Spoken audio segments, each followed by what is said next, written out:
Ал балалар, бүгінгі өткен тақырыбымыз маған қазаннан тері тақырыбы бойынша өзіміздің білімімізді кішкене жетілдіру үшін мәтінді қаншалықты түсінгенімізді айқындау үшін және ішкі шеңберге кішкене көмек көрсету үшін екі шеңбер ойын ойнаймыз.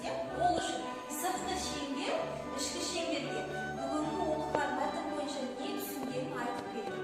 Не түсіндім, не істедім деп соны айтып бересіздер. Сосын мен ауысамыз деген кезде бір адам алға жасап, сағат тілінен ауысып отырасыздар. Сөйтіп өз орындарына келгенше жалғастыра береміз. Жақсы ма? Ал сендер екінші шеңбер, ішкі шеңбер, содан кейін сыртқы шеңберді бағалайсың. Түсінді ме балалар? Жақсы, ендеше бастаймыз. 1, 2, 3 бастаймыз.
Ол үшін мен сендерге бас бармақты үштіріп берейін.